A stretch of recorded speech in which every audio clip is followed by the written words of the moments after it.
This is NLPS ED Talks, a podcast brought to you by Nanaimo Ladysmith Public Schools. I'm Dale Burgos, the Executive Director of Communications, and I'll be sharing conversations with students, staff, and friends of the district. We'll learn, we'll laugh, we may cry, but most importantly, we'll share the unique stories of individuals that work and play in our school system. Nanaimo Ladysmith Public Schools is one of many school districts in British Columbia, Canada, and is centrally located in one of the most beautiful places in the world, Vancouver Island. Thanks for joining us. Lock the studio doors, turn the table around, and I'm taking control. I'm in charge. I'm Bill Robinson, trustee here at School District 68, and I've turned the tables today on Dale Burgos, our communications guy. And it's time that we found out a lot of changes going on in this communications department, and Dale's the guy who steers that ship. But first of all, I was really impressed after maybe 3 months, 4 months with the way your vision was coming out. And then I learned why. You're such a bright guy. You've got a background in broadcasting, and we all know that if it's on television or radio, it's absolute truth and creativity and beauty. And we share that. So this is pretty comfortable, turning the tables. I'm excited for this, Bill. I mean, it was this is a surprise. You just came in and you literally did lock the doors and said, "Dale, we're doing this." So I'm pretty excited about that, and I appreciate that. People, a couple of people suggested that maybe you and I talk, but you turn the tables and you ask me some questions, and I'm all open for it. I thank you for letting me know that we've been doing some good things. I'm very excited to be here, and it didn't take us long for you and I to bond on our radio background. Yeah, well, right? You've got the radio voice. I'm okay with that. I'm a little bit nasally, but I'm okay. Anyway, we'll get back to talking Sure. about radio and television Okay. and media in general, but I see a typical Winnipeg day. It's July. The Okay. mosquitoes have flown away with 2 dogs and a cat. Right? And there's That's a slow certain day, then. Slow day. a certain excitement in the air, a buzz, and baby Dale was born. Yes, that's right. Very good. Born in Winnipeg. I was born and raised. Well, it turned out to be a good year for us quite a few years Right. later. Somewhere 10, 11, when did you start to imagine what you might do when you get out of school? Oh, geez. Well, I think early on I had relatives, aunts and uncles, and my parents were maybe coaxing me to go to university and maybe becoming a doctor, right? That was always a popular one, and my best friend and I, we decided we were going to go into med school together. But I ended up taking arts and got into psychology, love psychology, and that's something that you can use daily, really. A little bit of criminology was in there as well. Decided maybe do I want to get into the forces, right? So doing maybe being a police officer was at one point something that I was introduced to. But you know what it was? One day, woke up one morning, I turned on the TV, still in bed, and a commercial came on for a broadcast or journalism school. And I thought, well, you know what? That's something I'd like to do. I've always liked TV. I'd like to do the radio thing. Watched a movie at a young age called Pump Up the Volume, and that was with Christian Slater, and he was a pirate radio broadcaster, and I thought, man, that looks like fun. I could do that, right? Maybe not quite as what he did in the movie, but so I started looking into it, and next thing I know, I'm touring the school. Next thing I know, after that, I'm signing some paperwork, and I get accepted into the school, and then the rest is history. I applied at a bunch of radio stations across the country. I drove to a lot of different small radio stations with my demo tape, and that was a little cassette tape. And back then, it's when you had to use bright-colored resume paper to stand out, or my cassette tape was covered in different color tape, just so that it would stick out in a pile of other tapes, right? But it turned out that one tape made its way to the program director at a local radio station in Winnipeg.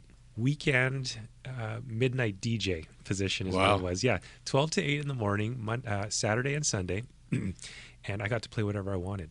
And I started playing some top 40 pop songs, and people started listening. And I mean, it was midnight to 8. I had some very interesting callers come in, and they asked some really interesting questions. And at one point, they asked me, they go, "Oh, Dale, what do you look like?" I mean, well, and I went, "Well, what do you think I look like?"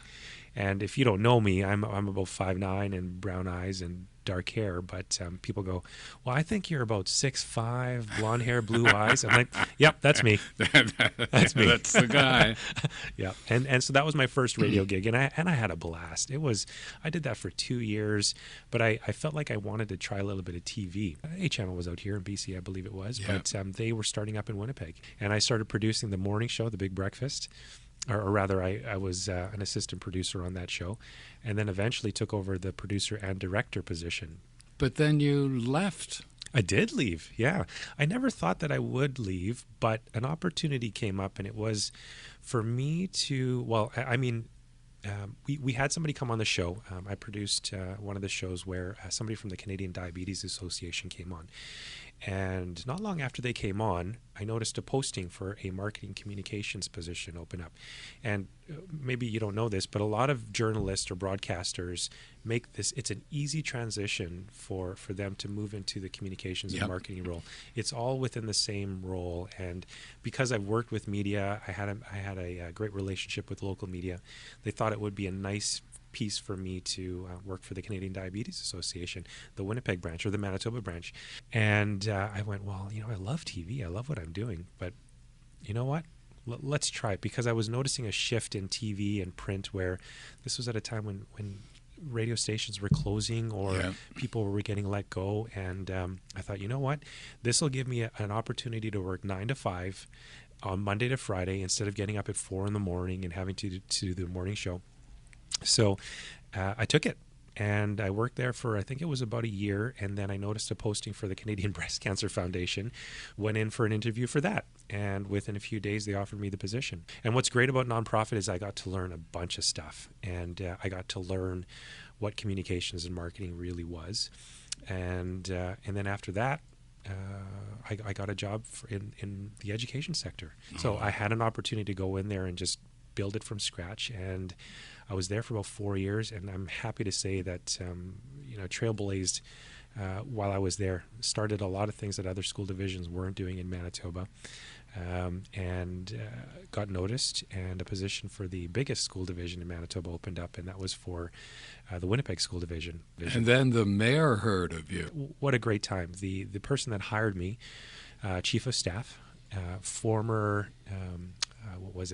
chief of staff, the daughter-in-law of a former premier of Manitoba. I mean, I couldn't have been more lucky to have learned under this person, and she was fantastic. I learned a lot from her. I got a taste for that civic politics and that feeling of working for the mayor's office. But unfortunately, he decided not to run again. So I started looking across the country. I was looking in Ontario. I was looking in Alberta. I have a lot of family in Calgary. But then I found this one on the island. My goal was to always retire on Vancouver Island. But if I can work, that's what I want to do. That's something through all the broadcasting and the school districts and the mayor's office. I haven't let you talk. There's a family popped up. Oh yes, a family, and not a small family. No, not a small family.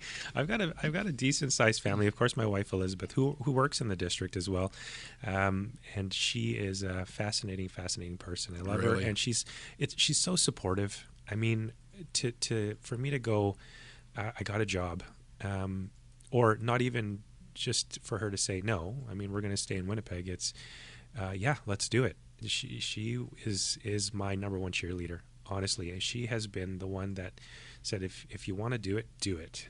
I mean, don't hold back. You don't want to live in regret. And that's what I've always lived with. And it's very easy for me to do so with somebody who's so supportive. So again, that's my wife, Elizabeth, or Izzy, depending on who you talk to.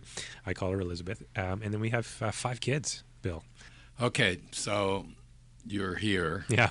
I think on like day 3 I popped by your office. We went for lunch at Barsby. Yeah, yes, we did. Yeah. And discovered our mutual backgrounds in broadcasting. Yeah. So you're here, let's say, 3-4 months. Right. What are you thinking? Gosh, I just made a mistake, or wow, once I get that this together and that together. Right. Yeah. Well, I mean, I knew I was all in right from the very beginning. I knew that we were going to sell the house. We were moving here, so I'm going to make it work no matter what.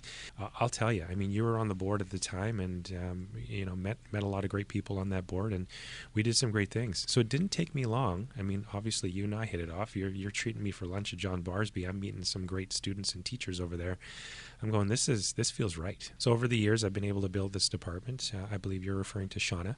Yeah. And she's our executive assistant for communications. And she's dealing with the daily stuff, meaning those emails that come in with questions to communications, or going out to the schools and covering the stories, taking pictures, right? I mean, those are things that she's having a lot of fun with. She's putting some kilometers on her car. And then we added another position. Right. Yes, which you, again, on the board, I had proposed that I wanted to try something, and you trusted me. You all trusted me to do it, and we hired a multimedia designer specialist. And now we have Tiffany. And, I mean, the stuff that we're putting out, not alone just Tiffany, I mean, although, graphic design, video, website, there's a lot of things that she's doing. We're able to tackle those pieces that I had in my vision, my strategy for communications, for an effective communications department. And we're doing those things. So let's focus on Sure. The beginning, the middle, and the end. Well, not the end, bringing us up to where we are now, Right. With communications. What are the things that pop to your mind that you're most excited about? Stuff that we've done, or something that's coming up? Okay, well, communications, there's a communications people everywhere, PR people everywhere. We're a dime a dozen, really. And a lot of... And you get a dime's worth only if right, you yeah. buy. Yeah. And so in the past, it's always been either news releases, you just write a couple stories, you put out a newsletter, that sort of thing. I really wanted to take it to that next level and really differentiate what we do with other districts. And so, for example, we were the first district in BC, public school district in BC, to start a mobile app. So we started a mobile app. This was years ago now, and won an award for it, actually. And so there was that piece, and then we started moving into more video, a little bit more animation. Now that Tiffany's here, we're doing a lot more of that. We try and get that presence into the community a lot more, right? You share the good news stories. And what happens is, in this position, it's a lot of reactive. Right. And, sometimes there's a story out there that happens in a school or in the district, and you have to react. My mandate was always to be proactive and to get the stories out there, to share the good news stories, share the profiles. So things like this podcast, for example, I'm very proud of that we started. We get to share the stories of the people that work in the district. I mean, that's the whole point behind this is it's not just a teacher or it's not just a manager. These people have a story to tell, and I like to share that. So those are some of the highlights. Future. Wow. You know what? I don't want to give away any secrets because this is going out in the public, and I always like to be the first one to try new things. A lot of it has to do with technology, though. I'm a big techie, and I love to research, I love to read, and I like to see what's emerging in terms of new communications tools and tactics out there. So I'm not going to divulge too much, but I think people will be impressed. Okay, but something I really would like to talk about is, our singing superintendent and the way this department approached snow days. The first time in my 22 years here that we had 3 snow days in a row. Right. Yes. From what I've heard, that was unprecedented, right? 3 snow days in a row. That's not something that we've done here. So yes, the singing superintendent. I started that hashtag, and what's great is this movement actually started a while ago. Us trying new things and just sort of breaking the mold of that superintendent or the communications role here in a school district. And really, what we wanted to do was just have some fun with it. it's a snow day. People are, first off, most are happy that it's a snow day. The kids want to stay home and they want to hit the hills. And because we don't get a lot of snow here, right?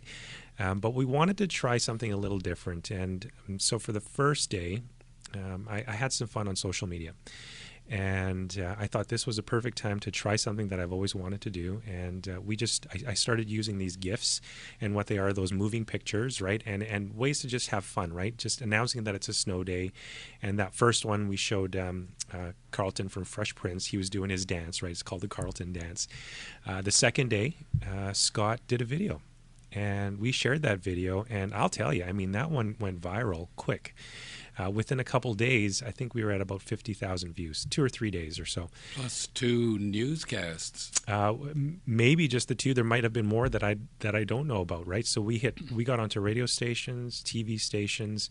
People were talking about it across the province, and then there was a little bit of a rivalry. There was a superintendent down in Souk who was snowboarding, and I had some fun with that one too on Twitter, and told him that I saw their tweet, and I said, well, our superintendent can play the guitar. Just saying, right? I mean, I'm just having some fun with this, and then we started having a little bit more fun. Scott did another video where schools were open later that week, and again that garnered a lot of views too. So a lot of our videos, they get some views. But when it was something like that for the snow days, we were having some crazy numbers coming in. People were commenting on the videos. People were liking the videos. And like I said, there was about 50,000 for that one video. In terms of social media, we had some huge numbers and engagement on those days too. I think it was 2 to 3 days, we had over 250,000 impressions. And that's people seeing what we're tweeting out there, right? There was that piece. There was on Facebook, where I'm talking about, I think it was like 80,000 engagement numbers on that one as well. And so snow obviously is something that people are passionate about here on the island. And it shows that we wanted to have some fun, and it shows that people were really enjoying that. And maybe perhaps in the future we try that again. For the most part, we like to share our stories on a daily basis. But I wanted to have some fun with it. So I didn't put my phone down for those 3 days, and engaging back and forth with some people out there and having some friendly banter back and forth. A lot of younger people were joining us on Twitter as well. Our numbers swelled. I think within a few days we gained over 500 followers. And it was obviously because of them liking what was going on online. That's a long way from, we'll put out a media release and see what happens. That's the thing. It's changing these days, right? It's not the same, and so we gotta keep up with the times, and try and engage with those people that you typically wouldn't. And I think we achieved that. Oh, I need more. You need more than that, yeah. Oh, I should mention too, I mean, when I first started here, a lot of parents really wanted to they wanted to be on top of the information. They wanted to know right away. And not too long ago, we implemented School Messenger. And so that gives us the opportunity to email and call all of our parents within a few minutes. And I've been hearing great feedback out there. There was a time where we just didn't have that technology to be able to call. I mean, I look at when I send an email out to all parents in all the districts, I have 45,000 contacts. I guess it's emails and phone numbers, right? So everyone has multiple ways of being contacted, right? So if you can imagine us or in the schools trying to call all that people during an emergency, that's difficult to get with or to get to, right? So I'm happy to say that we find technology like that as an example that can create a solution for us that parents are asking for, right? And that's just one example. We've got so many other pieces that we took on board as a communications department that's answering those questions. Live streaming. Oh, yeah, live streaming, yeah. The board of the day, this is many, many years ago. This was, I think, 4 years ago maybe. Live streaming was a topic that came up, and they said, you know what, if we can do it for this budget, let's do it. And it was left with me. And I still remember thinking, okay, well, all right, I guess we'll figure out what we're going to do here. And it was pretty quick. I did a ton of research, figured out the best way and most economical way to do it. Got the equipment and use YouTube, as many people know if they watch the live stream. For us, though, we wanted it to be open, transparent, and a way for us to archive all of our meetings at the same time, right? If you can't watch it live, you can watch it the next day. Exactly. Yeah. And you were down at our reconciliation celebration just a couple of days ago. That's right. Was that being live streamed? I was busy with other stuff. We did. We live streamed that one, and again, it doesn't have to be just in the boardroom. We can take it on the road. It's a great option because, like I said, it gets archived and recorded for later on, and it's also for people who just maybe aren't as mobile or who can't get to these meetings, right? So that's or into always the classroom with different classes that can't get out to the event. That's right. Yeah. First of all, the room was packed, so there was no room. No, there was no room anymore. Yeah, it is, and I'm glad to have been a part of that. And of course, your work on that, the Reconciliation Committee has been outstanding. The whole team. I mean, I'm honored to have been a part of that. Yeah, by far the most interesting, exciting, rewarding, and learning opportunity that I've ever had in all my years working. So, no doubt. I'm the guy that said we should finish this in 20 minutes. And we went over. I think we have. But it's fun to get to know about baby Dale and the mosquitoes. Right, yes. I'm glad I survived not getting carried away by some of the mosquitoes. Very lucky, yeah. But good to get to know of our people that work here a little more about where they come from and how they became who they are. And it's a great pleasure for me to get this opportunity to talk to you, and knowing that when this is over, I know where your office is, and I see you often. So. Yes, you do, yes. Well, thank you, Bill. I appreciate the opportunity. It's been a pleasure working with you. This was fun. Excellent. Well, thank you. And that's our episode of NLPS ED Talks. Thanks, everyone. Have a great day, Bill. You too, my friend.